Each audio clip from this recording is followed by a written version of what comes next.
Dear students, तो आज हम स्टार्ट करेंगे अपना next terpenoid, that is abietic acid. ठीक है। अब एबिटिक एसिड क्या है, उसका कॉन्स्टिट्यूशन क्या है, उसका स्ट्रक्चर क्या है, बस वही सब आज हम डिस्कस करेंगे, जैसे कि हम अपने प्रीवियस टर्पिनॉइड्स को डिस्कस करते आए हैं। Abietic acid is the most important diterpenoid. ये एक डाई टर्पिनॉइड है फ्रॉम द कमर्शियल, ये तो चलो ठीक है। It is the chief constituent of rosin colophony which in turn is obtained by the steam distillation of resin. देखो, जो पाइन ट्रीज होते हैं, आप लोगों ने देखे भी होंगे पाइन ट्रीज, वहां से ना कुछ रेजिन चिपचिपा पदार्थ सा निकलता है। पाइन ट्री उसको सिक्रीट करते हैं, तो विच आर एक्सक्यूडेशन, मतलब वही जो सिक्रीशन जो होता है उसका, तो वो रेजिन टाइप एक गोंद जैसा चिपचिपा जो है ना मटेरियल वहां से निकलते हैं, जिसको हम रेजिन बोलते हैं। तो उसके स्टीम डिस्टिलेशन से ही हमें ये जो है रोजिन या कोलोफनी जिसको हम बोलते हैं वो मिलता है, और इसी का चीफ कॉन्स्टिट्यूएंट है एबिटिक एसिड। तो अब इसमें क्या लिखा हुआ है कि जो रेजिन्स होते हैं, यानी कि जो पाइन ट्री से हमें रेजिन्स मिलते हैं, वो on steam distillation give volatile essential oils and non volatile substances known as resin. वो जो पाइन ट्री से रेजिन निकला, वो हमारा स्टीम डिस्टिलेशन पर, मतलब वो दो टाइप के दे रहा है मटेरियल। एक तो दे रहा है वोलेटाइल वोलेटाइल एसेंशियल ऑयल, जिनको हम टर्पेंटाइन ऑयल्स बोल रहे हैं। एक दे रहा है नॉन वोलेटाइल सब्सटेंसेस, जिसको हम रोजिन बोल रहे हैं या कोलोफनी बोल रहे हैं या रेजिन एसिड्स बोल रहे हैं। तो जो मेन कॉन्स्टिट्यूएंट है टर्पेंटाइन ऑयल का, वो तो होता है अल्फा पाइनिन। ठीक है। जबकि रेजिन का जो मेन कॉन्स्टिट्यूएंट है, वो होता है हमारा एबिटिक एसिड। ठीक है। तो मेन है हमारा कि जो भी हमें कुल मिलाकर ये बात हुई कि पाइन ट्री से जो हमें रेजिन मिलता है, उसका चीफ कॉन्स्टिट्यूएंट, यानी उसमें जो बहुत ज्यादा मेजॉरिटी में प्रेजेंट है, उसको हम बोल रहे हैं कि वो एबिटिक एसिड है। ठीक है। उसका स्ट्रक्चर यहाँ पर बना रखा, और ये नंबरिंग बेटा कर रखी है यहाँ पर इसकी। कार्बन नंबर जैसे यहाँ से 1 से शुरू कर रखा है, 2 3 4 5 6, इस तरह से इसकी नंबरिंग हो रखी है। तो इसमें आप देख सकते हैं कि एक तो यहाँ पर ये एक CH3 ग्रुप प्रेजेंट है, इसमें एक COH ग्रुप प्रेजेंट है, एक यहाँ पर CH3 ग्रुप प्रेजेंट है, और यहाँ एक आइसोप्रोपाइल ग्रुप प्रेजेंट है, और ये डबल बॉन्ड प्रेजेंट है। तो बस हमें सिर्फ यही स्ट्रक्चर को इलिसिडेट करना है कि आखिर ये सब इसमें कैसे प्रेजेंट है, और इनकी प्रेजेंस को हम कैसे कंफर्म करेंगे। ठीक है। तो अब आते हैं हम कॉन्स्टिट्यूएंट ऑफ एबिटिक एसिड पे। जैसे पहला है, सबसे पहले मॉलिक्यूलर फार्मूला C20। तो C20 से ही हमें मालूम पड़ा कि ये डाइटरपिनॉइड है। स्टार्टिंग में मैंने आपको टर्पिनॉइड का क्लासिफिकेशन समझाया भी था कि हम मोनो किनको बोलते हैं, डाई किनको बोलते हैं। तो जब हमारे पास C20 हो जाएंगे, तो हम वो डाइटरपिनॉइड्स कहलाते हैं। Abitic acid gives effervescence with sodium bicarbonate, showing the presence of a carboxylic group। अब क्योंकि वो एबिटिक एसिड, नाम से ही क्लियर हो रहा है कि उसमें कहीं ना कहीं एसिडिक ग्रुप प्रेजेंट होगा। और एसिडिक ग्रुप की प्रेजेंस को हम कैसे पता लगाते हैं? सोडियम बाइकार्बोनेट का सैचुरेटेड सोल्यूशन हम जब अपने कंपाउंड में डालेंगे, जिस कंपाउंड के बारे में हमें पता लगाना है कि वहां पर एसिड है कि नहीं है, तो वहां पर एफरवेसेंस निकलती है कार्बन डाइऑक्साइड की। तो वहां से हम कंफर्म करते हैं कि हमारे जो गिवन कंपाउंड है उसमें कार्बोक्सिलिक ग्रुप प्रेजेंट है। फिर लिखा है कि abietic acid is very difficult to esterify. Abietic acid को एस्टरीफाई करना थोड़ा मुश्किल है। And it evolves carbon monoxide on heating with concentrated sulphuric acid. और ये क्या करता है? कॉन्सेंट्रेटेड सल्फ्यूरिक एसिड का हीट करने पर कार्बन मोनोऑक्साइड देता है। तो ये रिजल्ट हमें क्या सजेस्ट करते हैं? देखो, अगर एस्टरिफिकेशन हम नहीं करवा पा रहे हैं एबिटिक एसिड का, तो इसी से हमें यहाँ पर मालूम पड़ रहा है कि जो कार्बोक्सिलिक ग्रुप इसमें प्रेजेंट है, वो टर्शरी कार्बन पर है। देखो, आप खुद देखो, देखो ये स्ट्रक्चर आपके सामने है। ठीक। यहाँ पर ये है आपका कार्बोक्सिलिक ग्रुप, और ये किसका? ये फोर्थ नंबर कार्बन से अटैच्ड है। और fourth number carbon third number carbon से अटैच्ड है, इधर 5 नंबर कार्बन से अटैच्ड है, और इधर 19 नंबर कार्बन से अटैच्ड है। यानी ये जो फोर्थ नंबर कार्बन है, ये हमारी टर्शरी है नेचर में। ठीक है। और टर्शरी है, और उसी से कार्बोक्सिलिक ग्रुप जुड़ा हुआ है। तो देखो, जब हमारे पास कुछ इस तरह से स्ट्रक्चर हो, ये टर्शरी कार्बन है, इससे हमारा एक कार्बोक्सिलिक ग्रुप है, हमें अगर इसका एस्टरीफिकेशन करना है, तो हम इसकी रिएक्शन किसी भी अल्कोहल से कराएंगे। ठीक है। अल्कोहल से कराने पर फिर हमें एस्टर मिलेगा वहां पर। तो अब यहाँ पर ये मुश्किल हो रहा है कि ये कार्बोक्सिलिक ग्रुप एस्टरीफाई नहीं हो पा रहा। क्यों? क्योंकि यहाँ पर ऑलरेडी इतने बल्की ग्रुप जुड़े हुए हैं। क्योंकि यहाँ पर बल्कीनेस बहुत ज्यादा है, टर्शरी कार्बन है ना ये। तो टर्शरी कार्बन पर जो है एस्टरीफिकेशन थोड़ा टफ होता है। क्यों? क्योंकि वो वहां पर जो है स्टेरिक हिंड्रेंस काफी सारी है, ठीक है। तो स्टेरिक हिंड्रेंस की वजह से ये जो अल्कोहल है ये इस कार्बोक्सिलिक ग्रुप पर अटैक ही नहीं कर पाता। तो इस वजह से इसका एस्टरिफिकेशन मुश्किल है, तो इसका एस्टरिफिकेशन नहीं हो पा रहा। इसी से हमें ये मालूम पड़ा कि जो कार्बोक्सिलिक ग्रुप है वो टर्शरी कार्बन पर प्रेजेंट है, ठीक है। फिर on catalytic hydrogenation abietic acid absorbs 2 moles of hydrogen and forms tetrahydroabitic acid indicating the presence of two double bonds. ये बात तो मैंने आपको कई बार बता दी है कि जितने मोल्स वो हाइड्रोजन के एब्सॉर्ब करेगा, इसका मतलब उसमें उतने डबल बॉन्ड है। तो इसका मतलब यहाँ पर दो डबल बॉन्ड जो है प्रेजेंट है। तो ये इसने टेट्राहाइड्रो एबिटिक एसिड बनाया। The parent saturated hydrocarbon of the abietic acid would be C20H36। अब मैंने आपको कई बार बताया हुआ है, ये तो कई बार बता चुकी हूँ मैं कि आपको अगर सैचुरेटेड हाइड्रोकार्बन का फॉर्मूला पता करना है तो आपको सिर्फ ये देखना है कि वहां पर कितने डबल बॉन्ड प्रेजेंट है। तो एक डबल बॉन्ड के लिए दो हाइड्रोजन हम ऐड करेंगे, तो यहाँ हमने देखा दो डबल बॉन्ड है, तो इसका मतलब 4 हाइड्रोजन हमें इसके मॉलिक्यूलर फॉर्मूला में ऐड करनी पड़ेगी। और साथ में हमने ये भी पता लगा लिया कि इसमें एक COOH ग्रुप है, और COOH को हम कैसे लिख सकते हैं, हम इसी तरह तो लिखते हैं। तो हमें यहाँ मालूम पड़ा एक डबल बॉन्ड और प्रेजेंट है, तो इसका मतलब कुल मिलाकर यहाँ पर 6 हाइड्रोजन हम ऐड करेंगे। तो सी तो 20 रहेंगे और एच क्योंकि 30 है, अब वहां पर हम 36 कर देंगे, ठीक है। और फिर इसी को हम अपने जनरल फॉर्मूला में रखेंगे और उससे हमें मालूम पड़ेगा कि हमारा एबिटिक एसिड जो है वो एक ट्राईसाइक्लिक कंपाउंड है। तो ये टेबल मैं आपको प्रीवियस वीडियो में, सबसे पहले वीडियो में बता ही चुकी हूँ कि वहां से आप जनरल फॉर्मूला में फिट करते हैं और वहां से आप पता लगाते हैं आपका कंपाउंड ए साइक्लिक है, बाईसाइक्लिक है, ट्राईसाइक्लिक है, ठीक। नेक्स्ट आता है dehydrogenation of abietic acid with selenium, sulphur और palladium with carbon gives a phenanthrene derivative. Phenanthrene क्या होता है, तीन बेंजीन न्यूक्लियस जुड़े हुए होते हैं। जैसे देखो ये एक रिंग बेंजीन की, ये दूसरी रिंग और ये तीसरी रिंग। जब ये तीन रिंग जैसे जुड़ी हुई होती है तो उसको हम फिनेंथ्रीन बोल देते हैं। तो ये फिनेंथ्रीन का डेरिवेटिव देता है एबिटिक एसिड का, अगर हम डिहाइड्रोजनेशन कराएं, और वो डेरिवेटिव का नाम होता है रिटीन, ठीक है। तो retene is identified as 7 isopropyl 1 methyl phenanthrene by oxidative degradation and synthetic method. तो इसका जो रिटीन का क्या नाम हुआ, ये 7 आइसोप्रोपाइल 1 मिथाइल फिनेंथ्रीन। फिनेंथ्रीन तो आपका बेसिक दिख ही रहा है, 1 मिथाइल, क्योंकि इसकी नंबरिंग करेंगे बेटा। एक चीज जरूर ध्यान रखना, रिटीन की नंबरिंग और एबिटिक एसिड की नंबरिंग में डिफरेंस है। रिटीन में हम नंबर 1 यहां से शुरू करते हैं, ये नंबर 1 2 3 4, ठीक है, इस तरह से चलते चले जाते हैं, ये 5 हो जाएगा, फिर 6 7। लेकिन जो रिटीन है उसमें नंबरिंग थोड़ी डिफरेंट होती है, उसमें वो फिनेंथ्रीन के अकॉर्डिंग हम इसकी नंबरिंग करते हैं। फिनेंथ्रीन न्यूक्लियस के जैसे करते हैं ना, बिल्कुल वैसी नंबरिंग यहाँ पर चलेगी। तो ये 1 नंबर पर क्योंकि सब्स्टिट्यूएंट जुड़ा हुआ है इसलिए हमने 1 इसको दिया, 1 2 3 4, फिर 5 6 7 8 9 10। तो 1 नंबर पर मिथाइल है और 7 नंबर पर ये आइसोप्रोपाइल ग्रुप है, तो इसलिए इसका नाम हो गया 7 आइसोप्रोपाइल 1 मिथाइल फिनेंथ्रीन, ठीक है। तो ये हमें कैसे मिला, सिलेनियम के साथ जब हमने एबिटिक एसिड का डिहाइड्रोजनेशन कराया। तो देखो अब जो हम आगे प्रूव करेंगे, हम ये प्रूव करेंगे क्योंकि एबिटिक एसिड से हमें ये वाला कंपाउंड मिल रहा है, तो इसका मतलब जैसा लगभग इसका स्ट्रक्चर है, कुछ कुछ ऐसा ही स्ट्रक्चर एबिटिक एसिड का होगा। मतलब हम कार्बन स्केलेटन का पता लगाने जा रहे हैं। और आप देखेंगे फर्दर जब हम ये सब प्रूव कर चुकेंगे कि इसमें यही बेंजीन फिनेंथ्रीन न्यूक्लियस है और उसमें एक आइसोप्रोपाइल ग्रुप है और यहाँ पर एक मिथाइल ग्रुप जुड़ा हुआ है, ठीक है। तो ये तो होना ही होना है।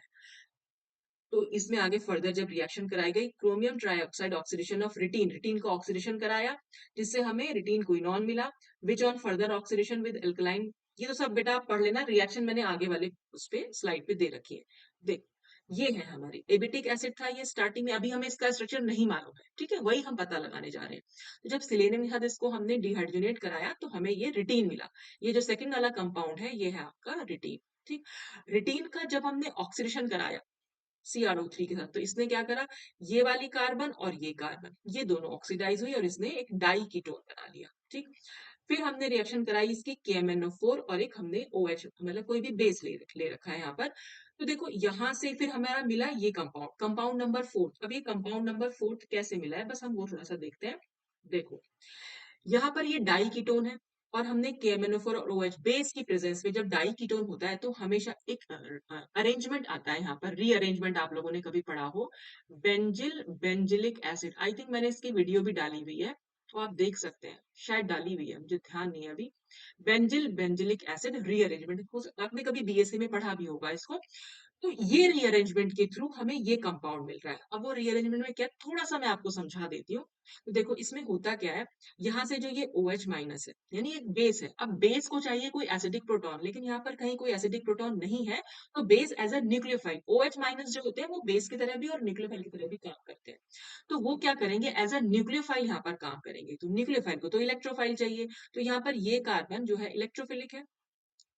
तो यहाँ पर क्या है, इस अटैक करेगा, ये OH जो है यहाँ जुड़ेगा, OH माइनस इस कार्ब और ये बॉन्ड जाएगा इस तरह से, ठीक है? मतलब OH माइनस ने इस वाले कार्बन पर जब ये अटैक करेगा तो ये बॉन्ड ऊपर मूव कर जाएगा। तो फाइनली हमारे पास प्रोडक्ट जो बन के आएगा, देखो वो ये सिंगल बॉन्ड हो जाएगा और O पर आ जाएगा माइनस चार्ज। मैं आपको एक साथ ही बना के दिखा दे रही हूँ बेटा। ठीक है? तो आप समझ जाइएगा कि ये OH माइनस ने इस कार्बन पर अटैक किया था पहले। वो मैंने एरो से आपको दिखाया नहीं, क्योंकि दिखाना तो आपको कहीं पर भी नहीं, आपको तो डायरेक्ट रिएक्शन ही लिखनी होती है, पर आपको पता होना चाहिए कि कैसे बना है प्रोडक्ट। तो यहाँ पर ये प्रोडक्ट बना। अब क्या होगा, ये माइनस चार्ज वापस से बॉन्ड बनाएगा। तो देखो जब कभी भी ना ऐसे हो ना, एक चीज मैं आपको और बता दूं, ये बॉन्ड मैंने यहाँ लिया और इससे क्या बनाया, C single bond O minus, और ये बॉन्ड मतलब ये नेगेटिव चार्ज जब फिर से बॉन्ड बनाएगा तो फिर से यही बना लेगा। ठीक है, तो हम इसको दिखाते कैसे, अगर हमें एक ही एरो के साथ दिखाना है तो हम ना ये डबल हेडेड एरो बना देते हैं इस तरह से। ठीक है, तो इसका मतलब होता है पहले बॉन्ड ऑक्सीजन के ऊपर गया नेगेटिव चार्ज की फॉर्म में, फिर नेगेटिव चार्ज वापस आया बॉन्ड की फॉर्म में। तो क्या हो जाएगा, उससे क्या होगा, यहाँ पर कार्बन का फिर से डबल बॉन्ड बन जाएगा। ठीक, और कार्बन का डबल बॉन्ड बनेगा तो इस वाले कार्बन की वैलेंसी, आप देख रहे हैं बॉन्ड कितने बन जाएंगे, डबल बॉन्ड ऑक्सीजन के साथ है, एक बॉन्ड OH के साथ है और दो इस रिंग के साथ है, तो 5 बॉन्ड बन जाएंगे। तो ये बॉन्ड टूटेगा और ये बॉन्ड टूटता कुछ इस तरह से कि ये बॉन्ड जाएगा यहाँ पर और ये शिफ्ट हो जाएगा इस तरह से। ठीक है, तो यानी कुल मिलाकर ये होगा कि ये वाला जो कार्बन है, ये वाला जो कार्बन है ये इसके साथ बॉन्ड बना लेगा, यानी यहाँ पर एक 5 मेंबर्ड रिंग बन जाएगी। ठीक है, वही 5 मेंबर्ड रिंग यहाँ बना रखी है, और जब मैंने इस बॉन्ड को यहाँ मूव करा दूंगी तो ये सिंगल बॉन्ड हो जाएगा। सिंगल बॉन्ड पर O पर नेगेटिव चार्ज आएगा। ठीक है, नेगेटिव चार्ज है और फिर उसका जो हम वर्कअप करा सकते हैं, तो ये OH में चेंज हो जाएगा। ठीक, तो अब हमारे पास सिचुएशन क्या बनेगी कि एक 5 मेंबर्ड रिंग है, मैं इसको यहाँ बना देती हूँ, ये 5 मेंबर्ड रिंग है, इससे एक OH जुड़ा हुआ है और आप देख रहे हैं इसी से ये वाला कार्बन भी अटैच्ड है, ये वाला कार्बन, यानी यहाँ पर एक C है, डबल बॉन्ड O है और इससे जुड़ा हुआ OH है। ठीक है, ये कुछ इस तरह की सिचुएशन यहाँ पर बन के आती है। ठीक, और उसके बाद क्या होता है, ये हीटिंग कराने से क्या, COH ग्रुप का CO2 जो है निकल जाएगा।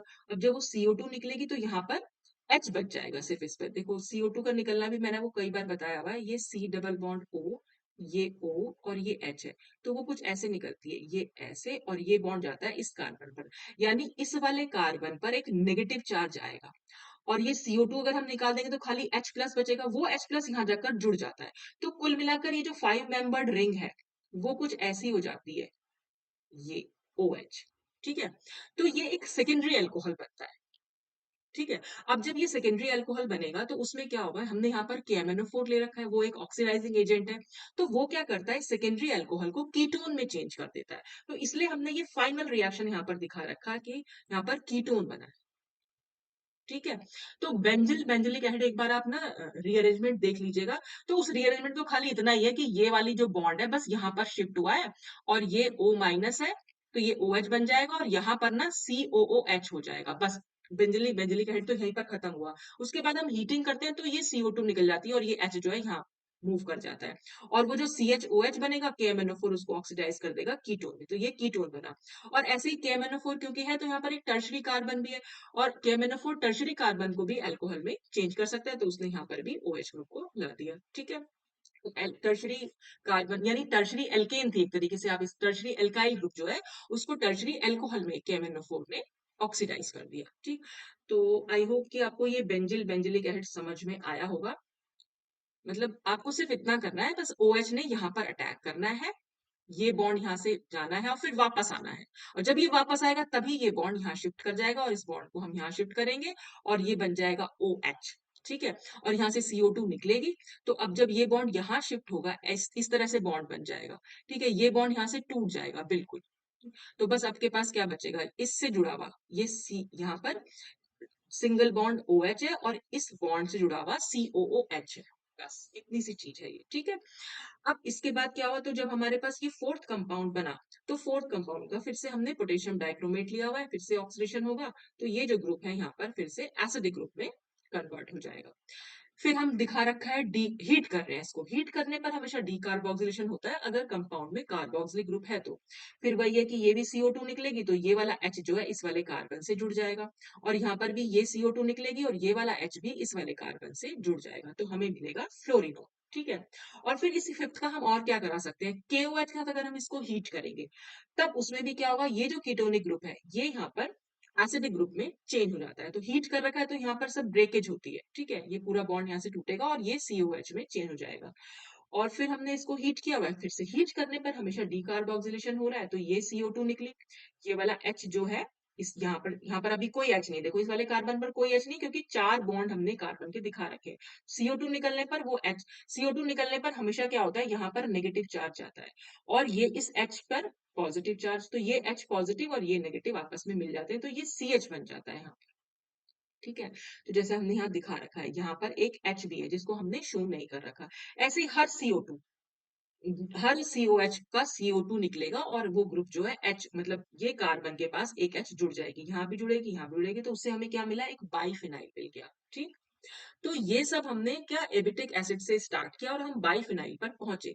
अब इससे हम क्या प्रूव करना चाह रहे हैं, तो एक तो हमने ये देखा कि dicarboxylic acid fifth on decarboxylation give fluorenone, this indicates that fifth is dicarboxylic derivative of fluorenone. देखो हमने इस वाले कंपाउंड का, ये हमारा फिफ्थ कंपाउंड था, इसको हमने डी कार्बोक्सिलेट कराया तो हमें मिला फ्लोरिनोन। तो हम ये भी कह सकते हैं कि जो ये फिफ्थ वाला कंपाउंड है ये फ्लोरिनोन का डाई कार्बोक्सिलिक डेरिवेटिव है, तो वो है भी दिख रहा है ना, इस स्ट्रक्चर में और इस स्ट्रक्चर में क्या डिफरेंस है, सिर्फ इसमें दो COH ग्रुप है, तो इसका मतलब ये जो फिफ्थ कंपाउंड है फ्लोरिनोन का डेरिवेटिव है, डाई कार्बोक्सिलिक डेरिवेटिव, ठीक। फिर compound fifth does not form anhydride whereas compound sixth forms anhydride. देखो अब कंपाउंड फिफ्थ हमारा एनहाइड्राइड नहीं बना पा रहा है, लेकिन कंपाउंड सिक्स्थ जो है वो बना पा रहा है। अब ऐसा क्यों हो रहा है, देखो एनहाइड्राइड कब बनता है, जब पास पास वाले कार्बन एटम पर COOH ग्रुप जुड़ा हुआ हो इस तरह से, तो क्या होता है यहाँ से वाटर निकल जाता है, ठीक। और ये ऑक्सीजन फिर यहाँ पर, मतलब इस ऑक्सीजन से ये कार्बन भी जुड़ा हुआ है और ये वाला कार्बन भी जुड़ा हुआ है, तो मतलब सिर्फ वाटर का, एनहाइड्रेट का मतलब क्या है, वाटर का निकल जाना और जो बाकी जुड़ेगा ना, जब ये इस तरह से हम इसको दिखाते हैं, यहाँ पर भी CO है, यहाँ पर भी CO है, और ऑक्सीजन से दोनों कार्बन जो है अटैच्ड है, तो इस जब दोनों वाटर निकलेगा तो ये कंपाउंड बनता है एनहाइड्राइड।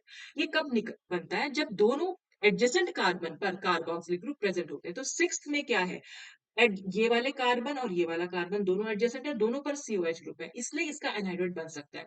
लेकिन कंपाउंड फिफ्थ में COH के पास में कोई COH है ही नहीं, तो इसका एनहाइड्राइड नहीं बनेगा।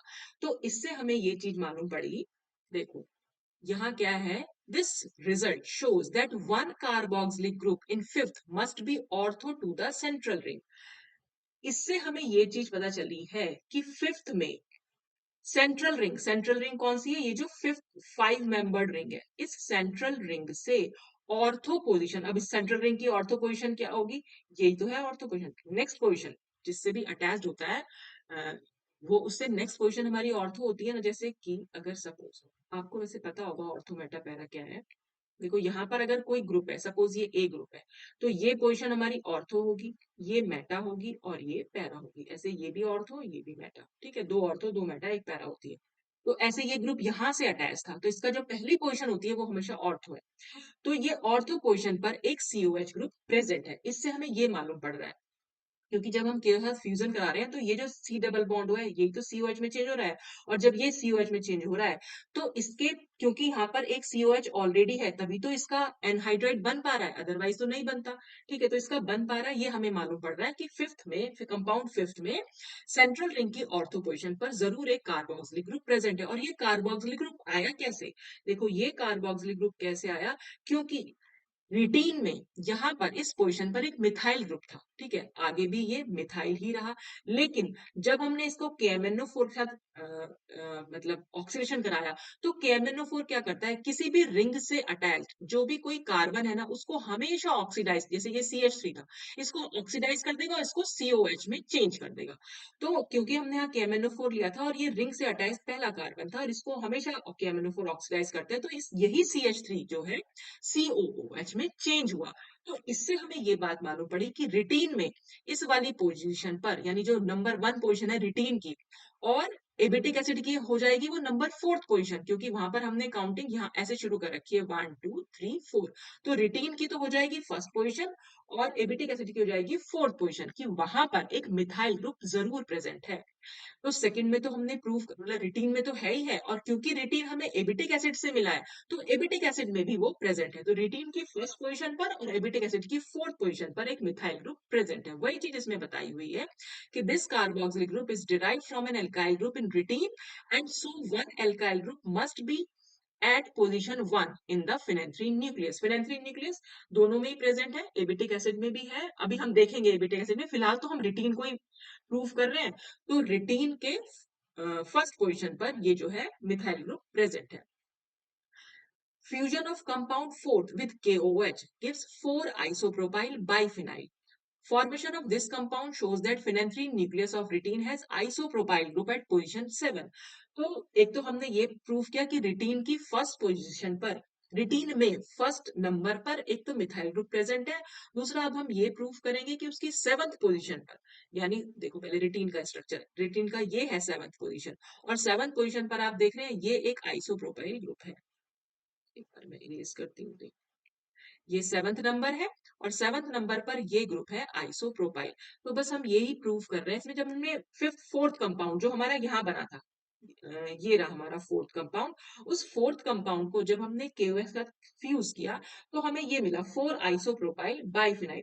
4 आइसोप्रोपाइल बाइफिनाइल का क्या, बाइफिनाइल का मतलब होता है दो बेंजीन रिंग आपस में जुड़ी हुई, और नंबरिंग अगर हम करेंगे तो इसको नंबर 1 यहाँ देंगे, 2, ये 3 और ये हो गया 4, और 4 पे आया ये आइसोप्रोपाइल, इसलिए इसका नाम हो गया 4 आइसोप्रोपाइल बाइफिनाइल। तो इसका फॉर्मेशन हमें ये बता देता है कि जो भी हमारा वो फिनेंथ्रीन न्यूक्लियस था रिटीन का, उसमें 7th पोजीशन पर ये आइसोप्रोपाइल ग्रुप है। ठीक है, फ्यूजन कराने पर क्या हो रहा है, ये सारे OH ग्रुप, इसका डबल बॉन्ड और ये COH, ये सब कुछ खत्म हो जा रहा है, सिर्फ इसमें ये आइसोप्रोपाइल ग्रुप बच रहा है। तो ये आइसोप्रोपाइल ग्रुप जरूर कहीं ना कहीं फिनेंथ्रीन न्यूक्लियस में प्रेजेंट है रिटीन के, और पोजीशन नंबर 7 पर प्रेजेंट है। तो रिटीन क्योंकि हमें एबिटिक एसिड से मिला है, तो अब तो फिर हम ये भी प्रूव कर सकते हैं कि वो जो फिनेंथ्रीन न्यूक्लियस है वो एबिटिक एसिड में प्रेजेंट है। और जैसे एबिटिक एसिड की 7th पोजीशन पर यहाँ पर एक आइसोप्रोपाइल ग्रुप है, ऐसा ही एक आइसोप्रोपाइल ग्रुप वहां पर भी है एबिटिक एसिड में, और एक मिथाइल ग्रुप जो हमने स्टार्टिंग जिसको हमने COH में बदला, यानी ये वाली पोजीशन पर।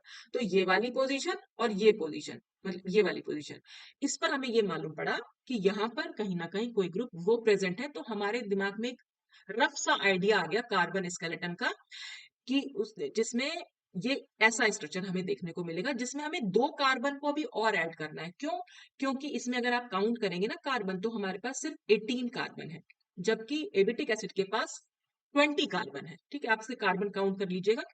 तो one of which can be accounted as COH group and other is angular methyl group because such groups are eliminated during dehydrogenation.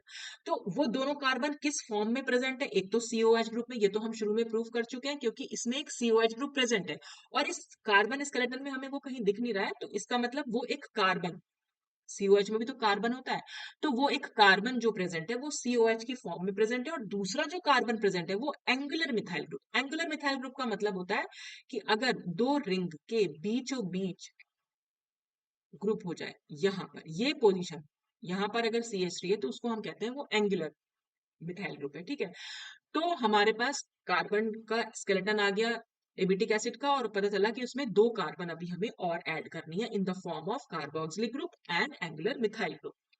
वो भी हम देखेंगे। तो सबसे पहले हम पता लगाएंगे position of the carboxylic group, वो क्या कर रहे हैं, उसके लिए हमने ये सब काम किया है। ये तो मैंने ऐसे ही लिख दिया है, अब आगे रिएक्शन में आगे इसकी लिख दे रही हूँ। ठीक है, आगे आप मतलब ये आप नोट डाउन कर लीजिएगा कि ये तो सिर्फ मतलब मैंने सिर्फ मॉलिक्यूलर फार्मूला की फॉर्म में लिखा है, आगे हम स्ट्रक्चरल फार्मूला के बेसिस पर प्रूव करेंगे पोजीशन ऑफ कार्बोक्सिलिक ग्रुप। ठीक है, तो वही जो पीछे रिएक्शन लिखी है वही सारी इसी के लिए देखो, ये जो हमने एबिटिक एसिड लिया और फिर हमने इसका जो है डाई एजोमीथेन के साथ रिएक्शन कराई तो हमें मिथाइल एबिटेट मिला। फिर हमने Na2H5OH रिएक्शन कराई तो एबिटिनॉल मिला। फिर PCl5 रिएक्शन हुई तो PCl5 रिएक्शन करने पर यहाँ पर हुआ है डिहाइड्रेशन, तो हमें मिला मिथाइल एबिटीन और उसके बाद हमारी ये सेम रिएक्शन चली रही है। ठीक, तो देखो ये, तो हमारे पास क्या स्ट्रक्चर था, देखो फिनेंथ्रीन न्यूक्लियस का स्ट्रक्चर था हमारे पास। ठीक है, हमने वो बनाया नहीं, आप देख रहे हैं यहाँ पर मैंने एक ब्रैकेट बना रखा है।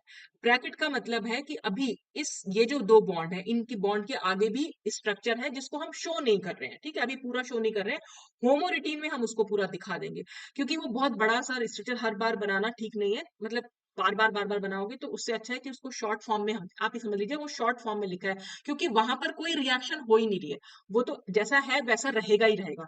जहां रिएक्शन हो रही है बस हमने वो पोर्शन शो किया है एबिटिक एसिड का। ठीक है, तो सबसे पहले हमने क्या करा, इसको डाई एजोमीथेन के साथ रिएक्ट कराया। तो डाई एजोमीथेन के साथ रिएक्ट करने पर क्या बनेगा, देख, ये हमारा स्ट्रक्चर मैं फिर से ले ले रही हूँ। वैसे वो COH पे रिएक्शन होगी खाली, वहां पर CH3 तो एज इट इज ही रहेगा। ये हमने ले रखा है COOH। ठीक है, और COH में ये H तो आपको पता ही है एसिडिक होता है। हमने ले रखा है डाईएजोमीथेन, और डाईएजोमीथेन को हम मैं और मतलब मैं किस तरह से लिख सकती हूँ, देखो इसको भी लिखा जा सकता है ऐसे, ये इस पर नेगेटिव चार्ज कर देंगे और इस पर हम पॉजिटिव चार्ज लगा देंगे, तो हम डायजोमिथेन को ऐसे लिख सकते हैं। अब ये क्या है, इस पर नेगेटिव चार्ज है और आपको पता ही होगा कि कार्बोक्सिलिक ग्रुप के जो प्रोटॉन होता है उसमें उस पर भी पॉजिटिव चार्ज होता है, तो ये क्या करता है, नेगेटिव चार्ज इस पॉजिटिव को निकाल लेता है और चेंज हो जाता है CH3N, ये हो गया पॉजिटिव और ये N। ठीक है, तो जब ये H पॉजिटिव निकलेगा तो इसके ऑक्सीजन पर नेगेटिव चार्ज आएगा, तो अब ये नेगेटिव चार्ज क्या करेगा, ये नेगेटिव चार्ज यहाँ CH3 पर अटैक करता है और यहाँ से नाइट्रोजन जो है वो निकल जाती है। तो ये जो COOH ग्रुप है ना, ये COOCH3 में चेंज हो जाता है, बस इतना काम किया इसने।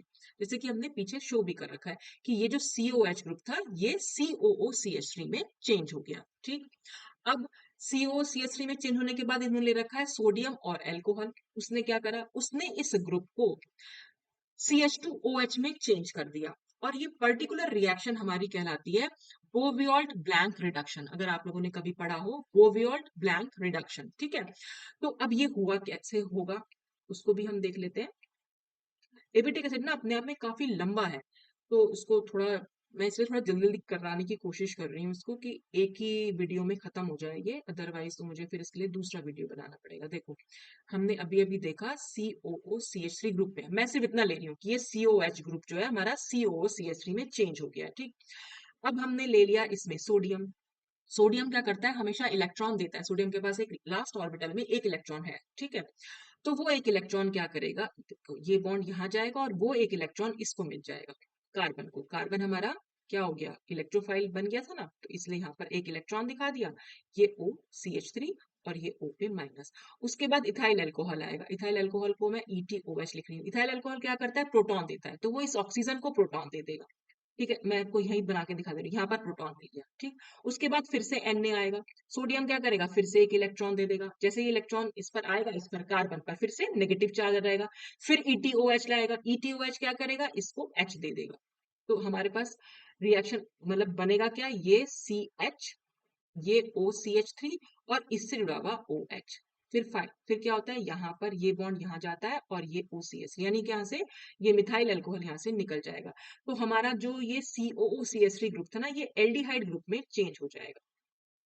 ठीक, फिर से सेम रिएक्शन होगी क्योंकि अभी हमारे पास Na और ETOH तो है ही, फिर ये बॉन्ड यहाँ मूव करेगा, यहाँ पर इलेक्ट्रॉन जाएगा। ठीक, तो हमारे पास क्या होगा, ये C, ये O पे माइनस, यहाँ ऐसे ये इलेक्ट्रॉन, फिर ETOH आएगा इसको H देगा, फिर सोडियम आएगा इसको इलेक्ट्रॉन देगा, ये नेगेटिव चार्ज बन जाएगा, फिर ETOH आएगा इसको H देगा, तो ये क्या हो जाएगा, ये CH2OH में चेंज हो गया। ठीक है, तो जब ये CH2OH यहाँ पर बन गया जैसे मैंने आपको भी बताया बिल्कुल वैसे देखो ये H तो ऑलरेडी एक H है ना इसके पास, यहाँ पर मैंने लिखा नहीं, ये H ऑलरेडी, तो एक H यहाँ से मिला और एक H तो था ही, तो ये CH2OH बन गया। तो ये COCH3 CH2OH में चेंज हो जाता है। फिर हमने क्या कराया, PCl5 के साथ इसकी रिएक्शन कराई। PCl5 के साथ रिएक्शन कराने से इसका हमने मतलब इस यहाँ पर डिहाइड्रेशन दिखाया हुआ है, ये H2O को इसमें से निकाल लेता है। और जब यहाँ से H2O निकलेगा तो यहाँ पर हुआ ये CH2 प्लस, CH2 पर पॉजिटिव चार्ज हमारा रह जाएगा, ठीक है। अब ये जो CH2 पर पॉजिटिव चार्ज रहा, ये एक कार्बोकेटायन बना, ठीक है। जब ये कार्बोकेटायन बना तो क्या होता है, हम ये प्राइमरी कार्बोकेटायन बना है बेटा। कार्बोकेटायन को अगर हम रीअरेंज करके किसी स्टेबल कार्बोकेटायन में चेंज कर सके तो हमें वो रीअरेंजमेंट जरूर करना चाहिए। तो इसीलिए जनरली आपने कई बार देखा होगा 1 to हाइड्राइड शिफ्ट या 1 to मिथाइल शिफ्ट हमें देखने को मिलता है, तो यहाँ पर हमने 1 to मिथाइल शिफ्ट किया हुआ है। तो ये जो CH3 ग्रुप है, एक्चुअल में क्या है, ये इस तरह से मूव करेगा ऐसे यहाँ पर, यानी अपने इलेक्ट्रॉन लेकर ये इस CH2 पर जुड़ जाएगा। तो जब ये अपने इलेक्ट्रॉन लेकर निकलेगा, मतलब देखो इसको आप ऐसे समझ सकते हो कि मैं इसको अगर बॉन्ड तोड़ के दिखाना चाहूं तो हम ऐसे दिखा सकते हैं इसको, कि ये तो शिफ्ट हो जाएगा यहाँ पर, तो CH3 पर तो आ जाएगा नेगेटिव चार्ज, ये बॉन्ड यहाँ से टूटेगा और पॉजिटिव चार्ज यहाँ आ जाएगा, और ये नेगेटिव और ये पॉजिटिव आपस में जुड़ सकते हैं, तो ये CH2 CH3 रहेगा, ये पॉजिटिव। लेकिन दिखाते इसको नेगेटिव पॉजिटिव तो नहीं दिखाएंगे ना आप हमेशा, उसको आपको दिखाने का तरीका होता है एरो के साथ, क्योंकि CH3 पर हमने लगा रखा है नेगेटिव चार्ज, इसका मतलब CH3 इलेक्ट्रॉन लेकर निकला है, तो हम उसको दिखाते हैं कुछ इस तरीके से, ये ऐसे, मतलब कार्बन के पॉजिटिव चार्ज पर दिखा देना एरो, और फिर ये पॉजिटिव चार्ज यहाँ पहुंच जाएगा। तो अब क्या बनेगा, देखो ये वाला कार्बन टर्शरी कार्बन हो गया है, क्योंकि ये इधर एक कार्बन जुड़ा हुआ है, इधर एक कार्बन जुड़ा हुआ है और इधर एक कार्बन जुड़ा हुआ है। तो प्राइमरी कार्बन को हम टर्शरी कार्बन, कार्बन को कह रही हूँ, प्राइमरी कार्बोकेटायन को हम टर्शरी कार्बोकेटायन में चेंज किया बाय 1 to मिथाइल शिफ्ट, ठीक है। और अब क्या होगा, देखो यहाँ से एक H प्लस निकलेगा, H प्लस निकलेगा तो यहाँ पर एक नेगेटिव चार्ज आएगा, तो ये पॉजिटिव और ये नेगेटिव आपस में बॉन्ड बना सकते हैं, तो इस तरह से हमारे पास मिथाइल एबिटीन बना। फिर हमने दिखा रखा है सिलेनियम के साथ इसका डिहाइड्रोजनेशन, तो हर पोजीशन से क्या एक एच निकला, और फिर ये हमने होमोरिटीन दिखा दिया। अब हमने ये जो ये मैंने ये बना रखा था ना ब्रैकेट, अब आप ये ब्रैकेट हटाकर पूरा स्ट्रक्चर यहाँ पर दिखा सकते हो, क्योंकि वो स्ट्रक्चर तो हमारा सेम ही था ना, फिनेंथ्रीन न्यूक्लियस था, फर्स्ट पोजीशन पर हमने एक ग्रुप दिखाया हुआ था और यहाँ पर हमने एक आइसोप्रोपाइल ग्रुप दिखाया था। तो अब ये प्रूव कर रहे हैं कि अगर ये होमोरिटीन बन रहा है तो ये होमोरिटीन कैसे बन पाया, जब हमने COOH को यहाँ पर इमेजिन किया, ठीक है। तो हमने ये एज्यूम किया कि कार्बोक्सिलिक ग्रुप जो है एबिटिक एसिड के 4th नंबर कार्बन पर प्रेजेंट है, तो ये 1, ये 2, ये 3 और ये है 4th नंबर, तो 4th नंबर पर ही मिथाइल ग्रुप है और 4th नंबर पर ही ये कार्बोक्सिलिक ग्रुप है। जब ये कार्बोक्सिलिक ग्रुप यहाँ है, इसी में तो सब कुछ चेंज होकर ये हमारा होमोरिटीन बन पाया। तो इससे हमने ये प्रूव किया, होमोरिटीन के फॉर्मेशन से ये प्रूव हुआ कि 4th नंबर पोजीशन पर एबिटिक एसिड की कार्बोक्सिलिक ग्रुप जो है प्रेजेंट है। तो हमने कार्बोक्सिलिक ग्रुप तो पता लगा लिया कि कहाँ प्रेजेंट है, अब हम पता लगाएंगे अपने एंगुलर मिथाइल ग्रुप का। तो हमारे पास पार्शियल स्ट्रक्चर क्या निकल के आ गया, 3 रिंग है, ये आइसोप्रोपाइल ग्रुप है, एक मिथाइल ग्रुप है और यहाँ पर एक COH ग्रुप है। तो अब क्या बचा, 1 एंगुलर मिथाइल ग्रुप बचा है, और अभी 2 डबल बॉन्ड भी बचे हैं, क्योंकि हमने स्टार्टिंग में ये भी प्रूव किया था कि एबिटिक एसिड में 2 डबल बॉन्ड्स भी हैं, तो वो डबल बॉन्ड भी हमारे प्रूव करने भी रहते हैं। तो सबसे पहले हम देखेंगे एंगुलर मिथाइल ग्रुप हम कैसे प्रूव करने जा रहे हैं, देखो। तो ये लैंग्वेज तो आपके सामने लिखी हुई है, आगे हम रिएक्शन पढ़ लेते हैं, मतलब लैंग्वेज आप पढ़ लीजिएगा, रिएक्शन मैं पढ़ लेती हूँ, ठीक है। तो ये हमारा एबिटिक एसिड है जिसमें 1 एंगुलर मिथाइल ग्रुप भी है और 2 डबल बॉन्ड्स भी है। अभी हमें पता नहीं कि वो एंगुलर मिथाइल ग्रुप कहाँ है, लेकिन वो है तो है ही, हमने इस स्ट्रक्चर का पता तो लगाना ही है। तो हमने क्या करा, KMnO4 के साथ इसको ऑक्सीडेशन कराया, ठीक है। तो जब ऑक्सीडेशन कराया तो उससे हमें ये कंपाउंड नंबर, ये वाला कंपाउंड मिला 11th और कंपाउंड नंबर 12th मिला, ठीक है। तो देख रहे हैं आप इसमें हुआ क्या है, इसमें ये B और C रिंग जो है कंप्लीटली डिसरप्ट मतलब रप्चर हो गई है। तो जो यहाँ पर ये पूरा यहाँ इस तरह से टूट जाएगा, ठीक है। ये वाला कार्बन, जो ये वाला कार्बन है और ये कार्बन, इसका ये COH में चेंज हो गया, ठीक है। और ये COH और CH3 तो ऑलरेडी चेंज था, और आप देख रहे हैं इसमें एक CH3 ग्रुप और आ गया, जो कि यहाँ पर हमने हमने नहीं शो कर रखा क्योंकि हमें पता ही नहीं अभी वो ग्रुप कहाँ है। तो जरूर वो यहाँ प्रेजेंट रहा होगा, तभी तो वो हमें इस वाले कंपाउंड में देखने को मिल रहा है। और इस वाले कंपाउंड में भी अगर आप देखेंगे, यहाँ पर एक CH3 ग्रुप भी आ रहा है, क्योंकि हमें ये स्ट्रक्चर, ये तो मैंने आपके सामने बना दिया। हमारे पास तो अननोन कंपाउंड था एबिटिक एसिड, जिसका स्ट्रक्चर हमें पता नहीं था। हमने KMnO4 के साथ उसको ऑक्सीडाइज कराया, और जो हमारे पास गिवन स्ट्रक्चर वाले कंपाउंड, मतलब स्ट्रक्चर इनका ऑलरेडी नोन था, 11 ये 11th और 12th, ये वाले कंपाउंड का स्ट्रक्चर ऑलरेडी नोन था। तो इस स्ट्रक्चर से हमने ये मालूम किया कि यहाँ पर एक मिथाइल ग्रुप और एक्स्ट्रा आ रहा है देखने में, तो कहीं ना कहीं ये जरूर एबिटिक एसिड में प्रेजेंट रहा होगा। बस उसी को हम ये प्रूव करने जा रहे हैं कि वो कैसे यहाँ पर हमें देखने को मिल रहा है। ठीक है, तो हमारे पास ये मिला। फिर हमने सिलेनियम के साथ क्या करा, डिहाइड्रोजनेशन कराया इसका, और हमें कंपाउंड ये देखने को मिले इनसे। अब इनसे हमें क्या इंफॉर्मेशन मिल रही है वो हमने आगे लिखा हुआ है कि in both these dehydrogenations there is a loss of 3 carbon atoms, and if we assume that these are the 3 carboxylic group, then 2 methyl groups in 11th and 12th must be in the meta position। देखो, जैसे ही हमने ये dehydrogenation कराया तो आप देख रहे हैं ये वाला कार्बोक्सिलिक ग्रुप, ये कार्बोक्सिलिक ग्रुप और ये कार्बोक्सिलिक गायब हो गए। ठीक है, वो तो खत्म हो गए। और यहाँ पर भी ये तीनों कार्बोक्सिलिक ग्रुप भी खत्म हो गए। और क्या बचा, देखो ये तो ये मिथाइल ग्रुप था, और एक ये मिथाइल ग्रुप था, ये दोनों मिथाइल ग्रुप बचे हैं। और ये दोनों किस पोजीशन पर है, एक दूसरे से मेटा पोजीशन पर है। ये ऑर्थो पोजीशन हो जाएगी और ये मेटा, और इसके लिए ये ऑर्थो पोजीशन और ये मेटा। ठीक है, और अगर हम नंबरिंग करेंगे तो ये 1 नंबर है, तो ये 2 नंबर है, और ये 3 नंबर है, तो एक दूसरे से 1-3 रिलेशनशिप पर है, या एक दूसरे के लिए मेटा पोजीशन पर है। और ऐसा यहाँ पर भी है, ये मिथाइल ग्रुप और ये मिथाइल ग्रुप। और आप देख रहे हैं ये वाला जो मिथाइल ग्रुप है वो तो हमें इस कार्बन की वजह से मिला है। ठीक है, तो इसलिए हम इसको काउंट नहीं कर रहे हैं। आप सिर्फ ये वाला मिथाइल ग्रुप और ये मिथाइल ग्रुप, ये दोनों मिथाइल ग्रुप एक दूसरे से मेटा पोजीशन पर प्रेजेंट है, ये हमने यहाँ पर पता लगाया है। ठीक है, formation of compound 11th and 12th represent survival of ring A of abitic acid because the nuclear methyl group at C4 is intact, and since the disruption of ring B would lead the creation of only 2 carboxylic groups, while the third represent the original carboxylic group at C4 of abitic acid। तो ये बता रहा है कि यहाँ पर आप देख रहे हैं सिर्फ A रिंग यहाँ पर बच रहे हैं, सिर्फ A रिंग बची हुई है, यानी कि B और C तो खत्म ही हो गई है हमारी। ठीक, और वो बी किस चीज में चेंज हुई है, वो कार्बोक्सिलिक ग्रुप उन्होंने मतलब कार्बोक्सिलिक ग्रुप में चेंज, 2 कार्बोक्सिलिक ग्रुप यहाँ पर मिले हैं।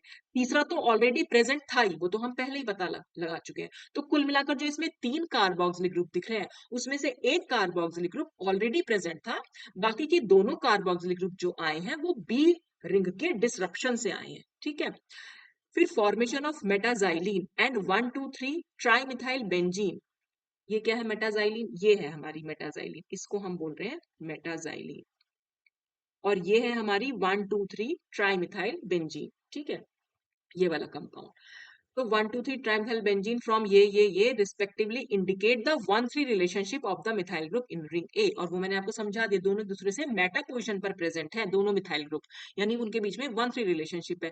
तो ये सारे रिजल्ट्स हमें क्या बताते हैं, all the above results can be explained if there is an angular methyl group at position 10 which is lost during dehydrogenation of abitic acid। This 10 methyl group is mated to the 4 methyl group, thus the partial structure of abitic acid। मतलब इन सब से हमें ये मालूम पड़ा, क्योंकि ये methyl group तो हमारा आ ही रहा है, और ये कहाँ आ रहा है, क्योंकि ये कार्बोक्सिलिक और ये कार्बोक्सिलिक ग्रुप हमें बी रिंग के डिसरप्शन से मिले हैं, और ये CH3 हमारा यहाँ पर है प्रेजेंट। तो इसका मतलब कहीं ना कहीं ये CH3 यहाँ प्रेजेंट रहा होगा, तभी तो यहाँ पर बचा हुआ रह रहा है। ठीक है, और इसी से हमने इसका एक पार्शियल स्ट्रक्चर निकाल के आया। और ये कौन सी पोजीशन है हमारी, ये पोजीशन आ जाती है हमारी 10th पोजीशन। ठीक है, जैसे कि मैंने स्टार्टिंग में इसे 10th नहीं, अच्छा हाँ ठीक है, कहाँ गया, हाँ ये रहा 10th कार्बन। ये 10th कार्बन पर है ये वाला मिथाइल ग्रुप। ठीक है, और ये 10th कार्बन और 4 नंबर वाला मिथाइल ग्रुप, ये वाला मिथाइल ग्रुप और ये वाला मिथाइल ग्रुप दोनों एक दूसरे से मेटा पोजीशन पर है। 10th और 4th वो दोनों एक दूसरे से मेटा पोजीशन पर है, वो आपको दिख ही रहा है। ठीक है, तो बस ये हमने एंगुलर मिथाइल ग्रुप की जो है पोजीशन का मैं कहाँ पहुंची, हम्म पता लगा है। तो एंगुलर मिथाइल ग्रुप भी मालूम पड़ गया। अब हमें सिर्फ ये पता लगाना है कि 2 डबल बॉन्ड्स हैं वो कहाँ पर प्रेजेंट है, फिर हमारा स्ट्रक्चर जो है क्लियर हो जाएगा। तो position of the 2 double bond, Oxidation of abitic acid into compound ये shows that ring A does not contain any double bond. Otherwise, it could have been oxidized into smaller fragments. इससे हमें ये मालूम पड़ गया एबिटिक एसिड से जो हमें ये वाले कंपाउंड मिले ना दोनों और इसमें हमें ए रिंग मिली है तो इसका मतलब है वो डबल बॉन्ड ए रिंग में तो प्रेजेंट है ही नहीं क्योंकि अगर वो ए रिंग में डबल बॉन्ड प्रेजेंट होते तो ए रिंग भी डिसरप्ट हो जाती तो वो तो टूटी नहीं है वो तो वैसी की वैसी है तो इसका मतलब डबल बॉन्ड या तो बी में है या तो सी में है या दोनों में ही है किसी में भी हो सकते हैं दोनों में भी हो सकते हैं एक एक बॉन्ड हो और ये भी हो सकता है एक ही मतलब डबल बॉन्ड किसी एक ही रिंग में हो दोनों के दोनों फिर तो यही चीज इसमें आगे लिखी हुई है कि as none of the oxidation product contains ring B और C so the double bond must be present in ring B और सी और बोथ या तो रिंग बी में या सी में या दोनों में तो एबिटिक एसिड का यूवी स्पेक्ट्रम क्या एग्जिबिट करता था वो करता था 238 nm पर उसने एक एब्जॉर्प्शन मैक्सिमम दिखाई और ये वैल्यू किसकी है ये वैल्यू बताती है कि both double bonds are conjugated दोनों डबल बॉन्ड्स कॉन्जुगेटेड हैं कॉन्जुगेटेड का मतलब डबल बॉन्ड है फिर बीच में सिंगल बॉन्ड है और फिर डबल बॉन्ड है इस तरह से कॉन्जुगेशन में है तो lambda max also indicates that both double bonds are not homoannular but are heteroannular वो ये भी बता रहा है कि ये होमोएन्युलर नहीं है होमोएन्युलर का मतलब होता है एक ही रिंग में दोनों डबल बॉन्ड कॉन्जुगेशन में हो जैसे एक यहाँ पर है दूसरा यहाँ पर हो जाए वो ये कह रहे हैं ये वाली पोजीशन तो है ही नहीं वो है हेट्रोएन्युलर हेट्रोएन्युलर का मतलब होता है दोनों डबल बॉन्ड अलग अलग रिंग में प्रेजेंट हैं सपोज अगर मैंने एक को यहाँ बना दिया तो फिर दूसरे को मुझे यहाँ बनाना पड़ेगा तभी तो दोनों की कॉन्जुगेशन में होंगे डबल बॉन्ड फिर ये सिंगल बॉन्ड फिर डबल बॉन्ड तो दोनों डबल बॉन्ड जो है वो अलग अलग रिंग में प्रेजेंट है तो abietic acid on oxidation with potassium permanganate gives isobutyric acid as one of the product तो जब हमने एबिटिक एसिड का KMnO4 के साथ ऑक्सीडेशन कराया तो हमें वो 11th और 12th तो मिले ही साथ साथ हमें आइसोब्यूटारिक एसिड भी मिला अब आइसोब्यूटारिक एसिड का फॉर्मूला क्या होता है देखो आइसोब्यूटारिक एसिड को मैं ऐसे लिख सकती हूँ ये C डबल बॉन्ड O और OH वो कुछ इस तरीके का फॉर्मूला होता है यानी कि इस COOH से एक जो है यहाँ पर इस तरह से ये दो मिथाइल ग्रुप भी जुड़े हुए होंगे इस टाइप का कोई स्ट्रक्चर जरूर होना चाहिए हमारे एबिटिक एसिड में और वो तो हमें दिखाई दे रहा है वो तो ये ना रिंग सी ये जो रिंग सी है इस रिंग सी से ही तो अटैच्ड है ये वाला स्ट्रक्चर ये रहा तो जब ये रिंग भी डिस्टर्ब हुई होगी तो इसने क्या करा होगा बस ये जो कार्बन है ये COH में चेंज हुआ होगा ठीक है तो ये वाला स्ट्रक्चर हमें यहाँ मालूम पड़ा तो इससे हमें ये लग रहा है कि जो एक डबल बॉन्ड है वो इसके आइसोप्रोपाइल ग्रुप के या तो यहाँ इस तरह से प्रेजेंट हो या फिर वो इस तरह से प्रेजेंट हो ठीक है तो हमें पोजीशन पता लगानी कि वो कौन सा या तो ये वाली पोजीशन हो सकती है या फिर ये वाली तो बस वही हम पता लगाएंगे इसमें तो formation of isobutyric acid reveals that one double bond is present in the ring C either at C12 और 13 और 13 और 14 ठीक है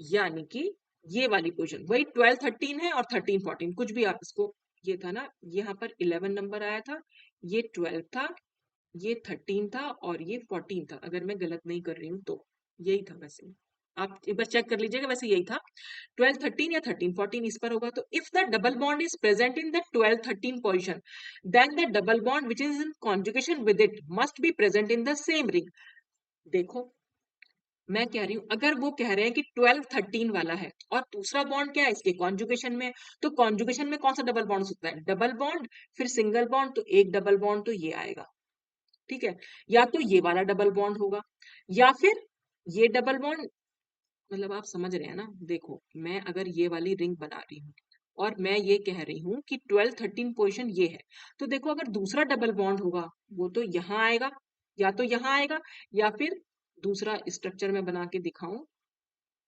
या फिर वो यहाँ आएगा तो भैया ये तो अगर हम चाहे ऐसे बनाए चाहे ऐसे बनाए दोनों डबल बॉन्ड तो सेम रिंग में आ जाएंगे तो इसका मतलब 12 13 वाला तो हो ही नहीं सकता वो 100% 13 14 होगा देखो तो इसका मतलब वो हमारा 13 14 पोजीशन वाला कंफर्म हुआ अब अगर हमें एक बार 13 14 मालूम पड़ गया कि हाँ वो हमने सही बनाया है तो अब देखो रिंग में दोबारा से बना के दिखाऊं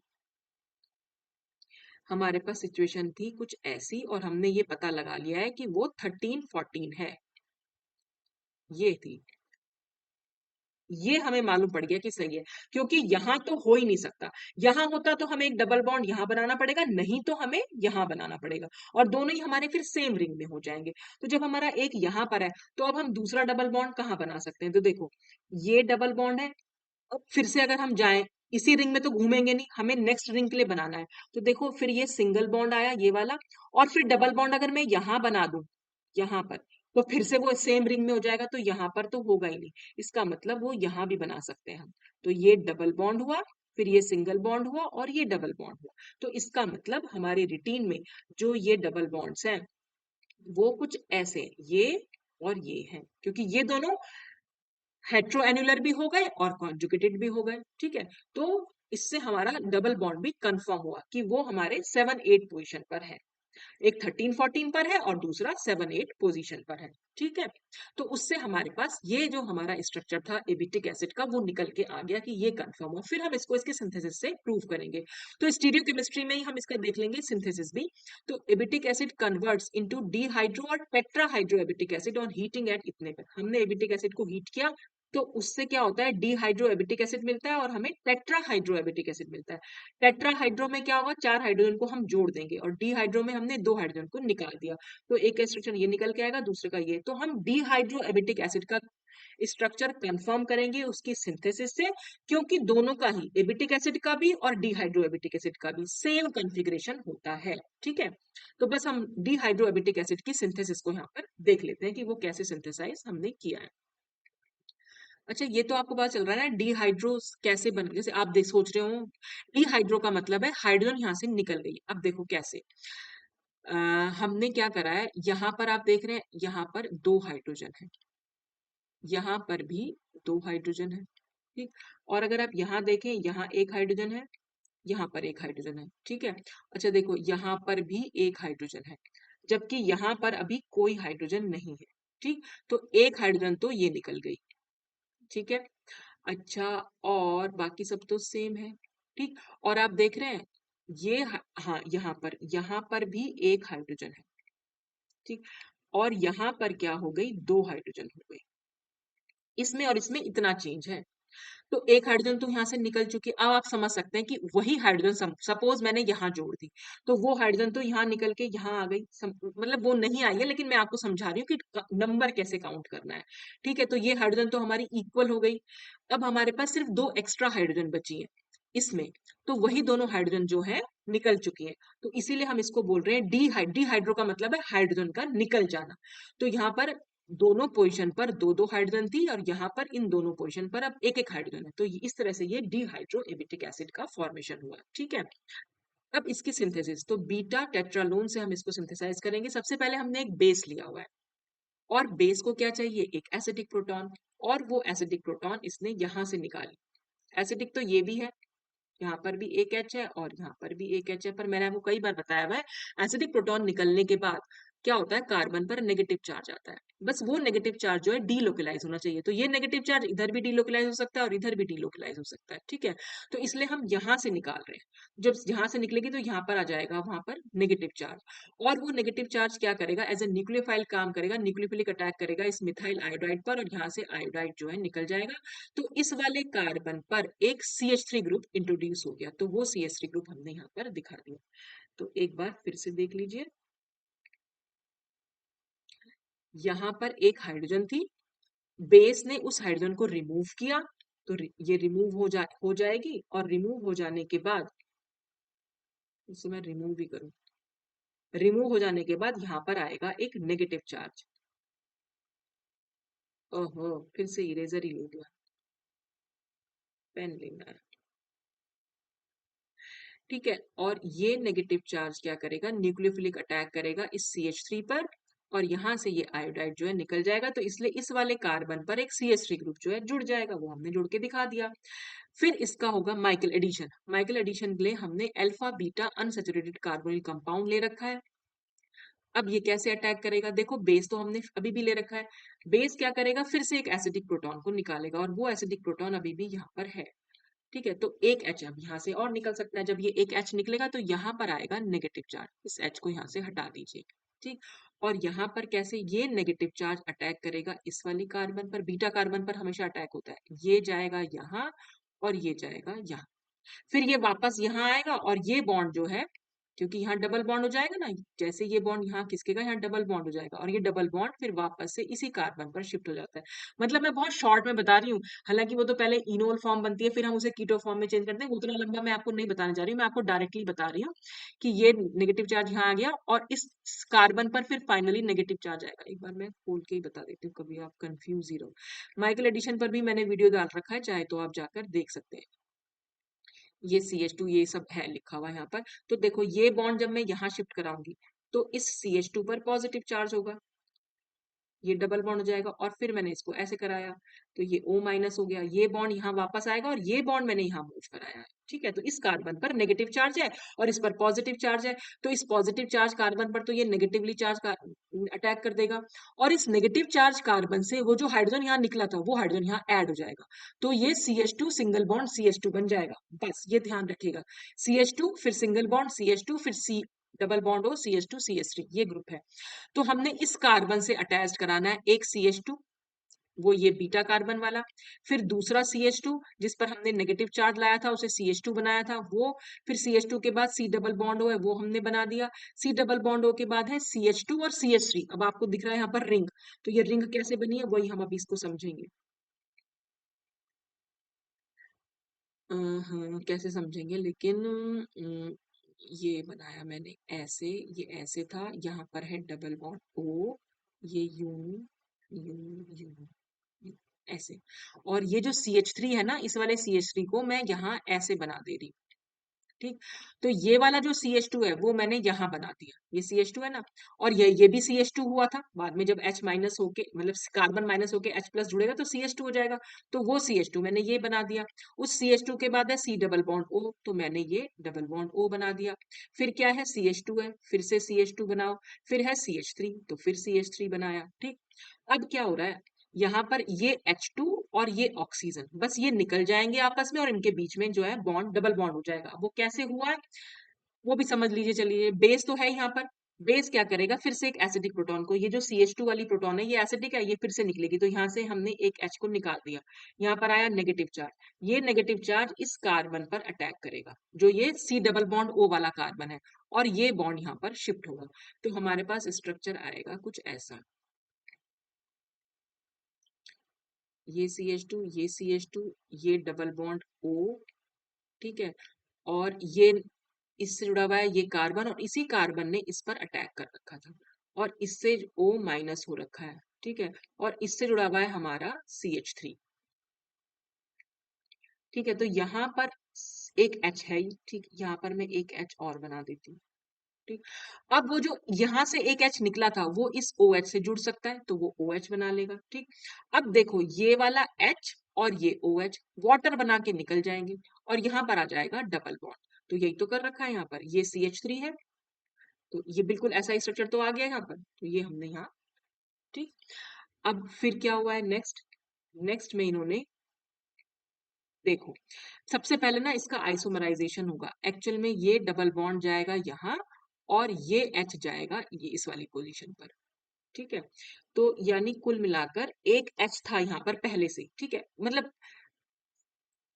क्या ठीक है, कुछ ठीक नहीं है, इसको सबको दिखाना पड़ेगा मुझे।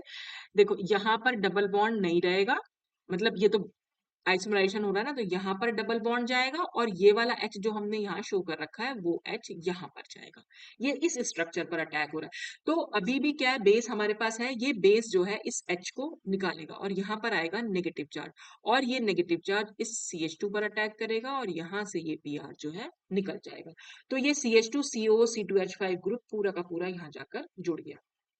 ठीक, उसके बाद मतलब जितना मैंने समझा है इस रिएक्शन को, हालांकि आप बुक में तो कहीं कुछ नहीं दे रखा है, पर मुझे जो जो चीजें समझ में आ रही है बस वो स्टेप मैं आपसे क्लियर करना चाह रही हूँ। अब हो सकता है कहीं मैंने कुछ गलत सोच लिया हो, तो अगर आपको ऐसा लग रहा है कि कहीं मैं गलत हूँ तो प्लीज मुझे कमेंट करके बताइएगा कि मैंने कहाँ गलती करी है, पर मेरे को ऐसा लगता है कि मैंने सही सोचा हुआ है। ठीक है, अच्छा अब क्या हो रहा है, नेक्स्ट रिएक्शन हो रही है इसकी, यहाँ पर लुइस एसिड ले रखा है। लुइस एसिड जब भी हम लेते हैं कार्बोनिल कंपाउंड लेते हैं तो हमेशा वो कार्बोनिल कार्बन की इलेक्ट्रोफिलिसिटी को इंक्रीज करता है। क्योंकि ऑक्सीजन क्या करता है, BF3 के पास इलेक्ट्रॉन की कमी है, वो इसको इलेक्ट्रॉन दे देगा, तो ऑक्सीजन पर पॉजिटिव चार्ज आएगा, ऑक्सीजन पर पॉजिटिव चार्ज आएगा तो हम ये बॉन्ड को यूं मूव कराएंगे, तो इस वाले कार्बन पर पॉजिटिव चार्ज जाएगा। और इसका पॉजिटिव चार्ज कैसे दूर होगा, क्योंकि ये जो हमने कंपाउंड लिया है, मरकप्टेंस ले रखी है ये, और इसके पास लोन पेयर ऑफ इलेक्ट्रॉन है, ये यहाँ जाकर जुड़ जाएगा। ठीक है, तो ये अगर मैं इसको दिखाना चाहूँ किस तरह से दिखा सकती हूँ, देखो ऐसे, ये सिर्फ इतना ही पोर्शन दिखा रही हूँ मैं। मैंने दिखाया बस ओ पर, ये बॉन्ड मैंने यहाँ शिफ्ट कर दिया है, तो ओ पर आ जाएगा हमारा नेगेटिव चार्ज। ठीक है, मैं आप मतलब वो BF3 वाली रिएक्शन नहीं दिखा रही हूँ, आप इसको ऐसे ही समझ लो कि डबल बॉन्ड, ये C डबल बॉन्ड O था, और मैंने इसको यू मूव कराया है, O पर नेगेटिव गया है और इस कार्बन पर पॉजिटिव आया, और इस पॉजिटिव पर इन लोन पेयर ऑफ इलेक्ट्रॉन ने अटैक कर दिया, तो ये पूरा ग्रुप जो है इस कार्बन से जुड़ जाएगा।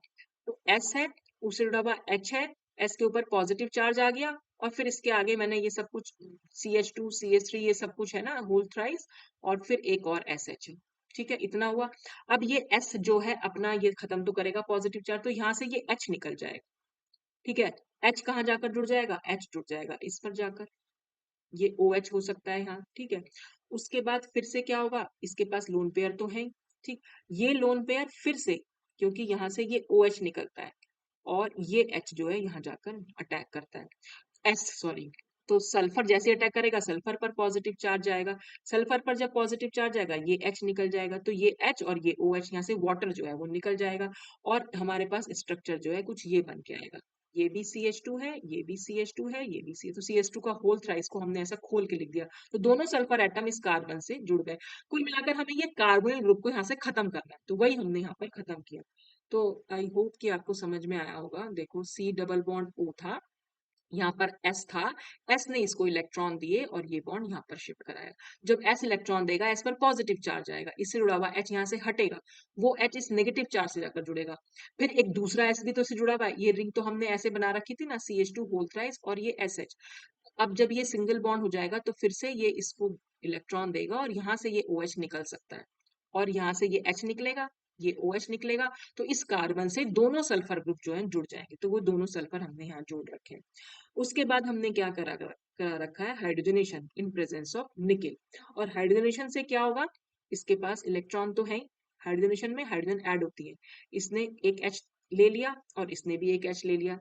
ठीक है, और ये बॉन्ड यहाँ शिफ्ट होगा और ये बॉन्ड भी यहाँ शिफ्ट होगा, तो ये दोनों यहाँ से निकलेंगे, और जो यहाँ से निकला यहाँ से, और उसके बाद ये वाला कार्बन जो है हमारा, दोनों CH2 के फॉर्म में आ जाएंगे, दोनों उस पे भी हाइड्रोजन आ जाएंगे। तो ये जो C डबल बॉन्ड ग्रुप था वो यहाँ से रिमूव करना था, इसलिए हमने यहाँ पर मरकप्टेंस को लेकर आए थे। ठीक है, और फिर हमारे पास क्या होगा नेक्स्ट, यहाँ पर तो ये जो C double bond O group था एक्चुअल में वो CH2 ग्रुप में हमने चेंज किया। फिर हाइड्रोजनेशन फिर से हम करा रहे हैं इसका, और फिर से हाइड्रोजनेशन कराने पर हमने क्या करा है, देखो यहाँ पर एक H है और यहाँ पर कोई H नहीं है, तो अब हम क्या कर रहे हैं, यहाँ पर एक H ऑलरेडी थी, एक H हमने और जोड़ दी, और एक H यहाँ जोड़ दिया, यानी डबल बॉन्ड को हमने सिंगल बॉन्ड में चेंज कर दिया। तो फिर से हमने हाइड्रोजनेशन कराया इसका, पर अब की बार पैलेडियम और कार्बन के साथ। ठीक है, अब इसके बाद जो लास्ट रिएक्शन हमारी बन रही है, ये हमारी होती है बार्बियर व्हीलैंड डिग्रेडेशन। देखो इसमें होता क्या है, इसमें अब पूरे कंपाउंड में कहां पर चेंज हुआ है, सिर्फ इतना चेंज हुआ है, ये COOC2H5 ओ सॉरी, ये CH2COOC2H5 ग्रुप जो है COOH में चेंज हुआ है। बस मैं इतना ही रिएक्शन आपको बताऊंगी। तो हमारे पास कंपाउंड है CH2, C double bond O, C2H5, तो हमने स्टार्टिंग में ले रखा है C6H5Mg, यानी ग्रिग्नार्ड रिएजेंट ले रखा है। C6H5 को मैं पीएच लिख दे रही हूँ, PHMgBr, और ये रिएक्शन तो बहुत इजी है, इस पर पॉजिटिव होता है, इस पर नेगेटिव, ये हमेशा कार्बन कार्बन पर अटैक करता है, ये बॉन्ड यहाँ से जाएगा, जब ये वापस आएगा तो यहाँ से ये OC2H5 निकल जाएगा, तो हमारे पास क्या जुड़ेगा, CH2, यहाँ पर डबल बॉन्ड O, और यहाँ पर PH। समझ में आई मेरी बात, कि देखो ये पीएच ने यहाँ अटैक किया, तो ये बॉन्ड ऊपर किसका, ऊपर आया नेगेटिव चार्ज, नेगेटिव चार्ज वापस से डबल बॉन्ड बनाएगा, और क्योंकि यहाँ पर OC2H5 है, वो लीविंग ग्रुप है बहुत अच्छा, वहां से मतलब अच्छा तो नहीं है, उसमें H हमें ऐड करना पड़ेगा, अल्कोहल में चेंज करना पड़ेगा, उतना मैं नहीं बता रही हूँ। तो हमने यहाँ से OC2H5 माइनस को यहाँ से निकाल दिया, ठीक है, वो निकल सकता है, तो वो निकल जाएगा यहाँ से, और O में माइनस चार्ज है, और MgBr पर पॉजिटिव है तो वो जुड़ सकता है, ये सब निकल जाएगा यहाँ से। तो पीएच यहाँ जुड़ जाएगा, तो ये C डबल बॉन्ड O वापस से मतलब पहले C O माइनस में चेंज हुआ, ये वापस यहाँ आया और यहाँ पर जो बॉन्ड था उसको हमने निकाल दिया है, ठीक। फिर से पीएच MgBr आएगा, यहाँ पर हमने इसकी एक्सेस ली होती है, ठीक। क्योंकि जब तक ये C double bond O group खत्म नहीं होगा तब तक पीएच MgBr यानी ग्रिग्नार्ड रिएजेंट रिएक्ट ही करता रहेगा, ये यहाँ जाएगा और ये यहाँ। अब की बार क्या होगा, ये CH2, ये C O पर MgBr जुड़ जाएगा, जो बाद में हमने यहाँ पर हाइड्रोलिसिस दिखा रखी है, तो वो OH हो जाएगा। तो यहाँ पर भी एक पीएच है और यहाँ पर भी एक पीएच है। उसके बाद एसिड होता है, एसिड की प्रेजेंस में यहाँ पर क्या होता है, वाटर निकल जाता है। देखो यहाँ पर CH2 लिखा हुआ है ना, तो एक H यहाँ से और एक OH यहाँ से, तो जब यहाँ से एक H निकलेगा और ये OH निकलेगा तो यहाँ आ जाएगा डबल बॉन्ड, ठीक। और उसके बाद हमने CrO3 ले रखा है, CrO3 क्या करता है, यहाँ ऑक्सीडेशन कराता है, ये बॉन्ड यहाँ से ब्रेक होता है, ये कार्बन कीटोन में चेंज होता है, यानी C डबल बॉन्ड O, ये पीएच और ये पीएच, और ये वाला जो कार्बन है वो कार्बोक्सिलिक ग्रुप में चेंज होता है, ठीक है। तो ये इसीलिए कर रखा है, ये CH2 जो CH है, तो हमने देखा पूरे ग्रुप को हमने क्या कर रहे हैं, यहाँ टूट गया ये पूरा का पूरा, अब यही तो बचा CH, इसका COH बन गया कि उसको CrO3 ने ऑक्सीडाइज कर दिया, तो ये COH इस तरह से आया है। तो ये हमारा डिहाइड्रोएबिटिक एसिड फॉर्म हो रहा है। तो डिहाइड्रोएबिटिक एसिड का कॉन्फ़िगरेशन बिल्कुल वैसा ही है एबिटिक एसिड का, तो सिंथेसिस से हमने प्रूव कर दिया एबिटिक एसिड का स्ट्रक्चर। तो आई होप कि आपको समझ में आया होगा कि कैसे हमने, ये काफी लंबा है लेकिन इजी है, बहुत मुश्किल नहीं है। तो मैंने ट्राई किया आपको समझाने के लिए। बाकी आज आपका एबिटिक एसिड है, बस इसके बाद हमारा सिर्फ एक बीटा कैरोटीनॉइड बचता है टर्पिनॉइड्स में, वो हम नेक्स्ट वीडियो में डिस्कस करेंगे। तो आज के लिए बस इतना ही। Thanks for watching.